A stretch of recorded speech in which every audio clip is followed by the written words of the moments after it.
என்பது தெரியும். நீங்கள் எங்களோடு இருக்கிறீர்கள், நீங்கள் இந்த ஆர்ப்பாட்டத்திற்கு செல்கிறீர்களா என்று கேட்டார்கள்.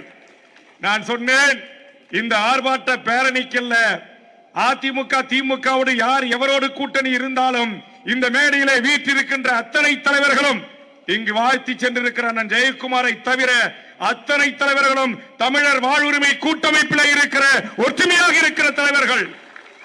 நாங்க தான் மேடையாடுறோம். இங்க தோழர் தியாகுவோ, இங்க என்னுடைய அருமை நண்பர் நம்முடைய திருமுருகன் காந்தியோ, வழக்கறிஞர் பாப்பா மோகனோ, என் அருமை சகோதரி ராஜேஸ்வரியோ, அடிகளாரோ, இன்னும் வருகிறது வாழ்த்திருக்கிற எந்த என் உறவுகளும் சிறிதேனும் வன்முறைக்கு இடம் கொடுக்க முடியாத என் தமிழ் சமூகத்தின் வாழ்வுக்கு உரிமைக்காக விடுகின்ற அடியை தங்கள் மீது வாங்கக்கூடிய சமூகத்தின் மாற்றத்திற்கான தலைமைகள். ஆதலால் நாங்கள் புறப்படுகிறோம் பேரணிக்கு என்று சொன்னபடி உடனடியாக தலைவரை தொடர்பு கொண்டு உடனடியாக உங்களுக்கு அனுமதி வழங்கப்படுகிறது என்று சொன்னார்கள். இந்த சிறு கம்யூனிகேஷன் என்ன அப்படின்னா, சில அதிகாரிகள் நம்மளை பார்த்தா பயப்படுறான், வேற ஒண்ணுமே கிடையாது. அந்த பயம் இருக்கணும் தான். அப்புறம் சொல்ல வேண்டிய நல்ல அதிகாரி சொன்ன பிறகு நீங்க தாராளமா பேரணியை நடத்திங்க அப்படி என்று சொல்லி கடைசியில நம்ம தியாகத்தோட சொன்ன மாதிரி எப்ப பார்த்தாலும் இந்த கூவ நாத்தம் பிடிச்ச ஓரத்துல தான் விடுறீங்க. பேரணி கேட்டது இந்த வழி. அதனால அவர் சொன்ன மாதிரி தொடர்ச்சியாக இங்கு பல்லாயிரக்கணக்கிலே திரண்டிருக்கிற என் தாய்மார்களும் உறவுகளும் இந்த பல்லாயிரக்கணக்கான மக்கள் பார்வையோடு வழிகின்ற அந்த வாய்ப்பை மாண்புமிகு தமிழ்நாடு முதலமைச்சர் அவர்கள் ஜனநாயக சக்திகளுக்கு வழங்க வேண்டும். இங்க இருக்கிற தியாகம், இங்க இருக்கிற ராஜேஸ்வரியும், இங்க இருக்கிற திருமுருகன் காந்தியும், நாங்கள் எல்லாம் கடந்த கதே நம்முடைய நெல்லை முபாரக்கும் நம்முடைய ஜகலான்பாகி அவர்கள் தலைவராக இருக்கின்ற போது 10 ஆண்டு காலம் இந்த கூட்டமைப்பு தான் இந்த மண்ணிலே இந்த பாசிச சக்திகளை வீழ்த்துவதற்கு நாங்கள் அணிவகுத்து நடத்திய போராட்டங்கள் ஒன்று சேர்ப்புதான் ஆட்சி மாற்றத்திற்கு அடிகோலியது. அப்படி ஆட்சி மாற்றத்திற்கு அடிகோலியதிலே பெரும்பான்மையாக சிந்தாமல் சிதறாமல் வாக்களித்த எமது இஸ்லாமிய உறவுகள் வாக்குகளோடு தான் மாண்புமிகு தமிழ்நாடு முதலமைச்சர் அவர்கள் இந்த நாட்டுடைய முதலமைச்சராக நீங்கள் அமர்ந்திருக்கிறீர்கள். ஆக உங்களிடத்தில் வேண்டுவது, தமிழர் வாழ்வுரிமை கூட்டமைப்பின் சார்பாக நம்முடைய தலைவர்கள் கலந்து கொண்டார்கள். அந்த கூட்டமைப்பு ஏகமனதாக அன்றைக்கு 150க்கு மேற்பட்ட தலைவர்கள் ஒன்று கூடி நாட்டுடைய முதலமைச்சரிடத்திலே வைத்த கோரிக்கை என்பது உடனடியாக சாதிவாரி கணக்கெடுப்பை நடத்தி அனைத்து சாதிகளுக்கும் அவர்கள் எண்ணிக்கை ஏற்றவாறு சமூக நீதியை வழங்க முதலமைச்சர் அதற்கு உங்களை சந்திப்பதற்கு நேரம் தாருங்கள் என்று கேட்டிருக்கிறோம். முதலமைச்சரிடம் நீங்க 150 பேரை கூட்டு வந்தா கோட்டையில நான் எங்க உட்கார்ந்து பேசுறதுன்னு கேட்டாங்க. இது கூட்டமைப்பு 14 ஆண்டு காலம் நாங்க கட்டி காத்து நடத்திட்டு வரோம். இதுல 10 பேர் வாங்க 20 பேர் வாங்க கூப்பிடாதீங்க. நாமக்கல் மாளிகையில் இருக்கிற அனைத்து கட்சி தலைவர்களையும் கூடி பேசுகின்ற அந்த இடத்தில் எங்கள் முபாரக்கோடும் திருமுருகனோடும் தியாகோடும் எங்கள் ராஜேஸ்வரியோடும் நாங்க வரேன்னு சொல்லி இருக்கிறேன். கூட்டமைப்புல இன்னைக்கு இருக்கிற சிபிஎம், சிபிஐ, விடுதலை சிறுத்தைகள், நம்முடைய பல அரசியல் கட்சிகள், மனிதநேய மக்கள் கட்சி, எல்லா கட்சியும் இருக்கு, ஷெரீப் உட்பட, தடாரகி உட்பட எல்லாரும் வர எங்களுடைய கருத்துக்களுக்காக நேரத்தை ஒதுக்கி முதலமைச்சர் என்ன சொல்றாங்கன்னு கொஞ்சம் காது கொடுத்து கேளுங்கன்னு சொல்லி இருக்கும்.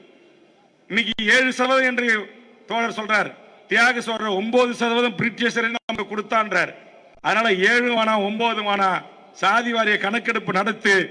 என் இஸ்லாமிய உறவுகள் 12% இருக்கா, இல்ல 5% இருக்கா, இல்ல 17% இருக்கா, இல்ல 7 இல்லையா 5 தான் இருக்கா, இல்ல 3 இல்ல 2 தான் இருக்கா, நாங்கள் ஏற்றுக்கொள்வதற்கு தயாராக இருக்கிறோம். ஆனா சாதி வாரி கணக்கெடுப்பு நான் நடத்த மாட்டேன்னு சமூக நீதி அரசு சொல்லலாமா? பீகார் எடுக்கல, ஒடிசாவில் எடுக்கல. இன்னைக்கு நாம் கூட்டணியில் இருக்கிற நீங்கள் அன்வைக்கின்ற இந்திய கூட்டணி இன்றைக்கு அகில இந்திய முழுவதும் நாங்கள் ஆட்சிக்கு வந்தால் சாதிவாரி கணக்கெடுப்பு நடத்துவோம் என்று அறிவித்தார்களா இல்லையா? அது முன்னோட்டமாக இன்னைக்கு தெலுங்கானாவில் எடுத்துக்கொண்டு இருக்கிறார்களா இல்லையா? ஏன் சமூக நீதி அரசு, திராவிட முன்னேற்ற கழக அரசு சாதிவாரி கணக்கெடுப்பை எடுக்க மறுக்கிறது? அதனால் இங்கு பல்லாயிரக்கணக்கில் திரண்டிருக்கிற எஸ்டிபி கட்சியினுடைய இந்த மாபெரும் பேரணியின் ஊடாக தமிழ்நாட்டின் முதலமைச்சர் அவர்களுக்கும் தமிழ்நாடு அரசுக்கும் நான் கோரிக்கை வைக்கிறேன். உடனடியாக சாதிவாரி கணக்கெடுப்பை நடத்தி அனைத்து சமூகங்களும் அவருடைய எண்ணிக்கைக்கு ஏற்றவாறு இடஒதுக்கீட்டை வழங்குங்கள். 2 எம்எல்ஏவாய் போய் தமிழ்நாடு சட்டமன்றத்தில் முதல் பேச்சு, ஏற்கனவே 2 முறை போனது இல்ல, இந்த முறை நான் சட்டமன்ற உறுப்பினராக 2021 சென்ற உடனேயே தமிழ்நாடு முதலமைச்சருக்கும் அமைச்சரவைக்கும் நான் வைத்த கோரிக்கை, என் நீண்ட நாள் இஸ்லாமிய சிறைவாசிகளை விடுதலை செய்யுங்கள் என்று தான் சொன்னேன். நீங்க உங்க கட்சிக்கு எம்எல்ஏ இல்லைன்னு கவலைப்படாதீங்க. நீங்க யாரோட கூட்டணி எனக்கு கவலை இல்லை. எஸ்டிபி கட்சியின் குரலாய் வேல்முருகனின் குரல் தமிழக சட்டமன்றத்தில் ஒலிக்கும். அப்படிதான் இந்த பரோல் விடுப்பு, உடல்நிலையால் பாதிக்கப்பட்ட தோழர்களை ஸ்டாலின் மருத்துவமனையில் கொண்டு வந்து அனுமதித்தது. ஆக இந்த 2 கோரிக்கை நியாயமான கோரிக்கைகள்.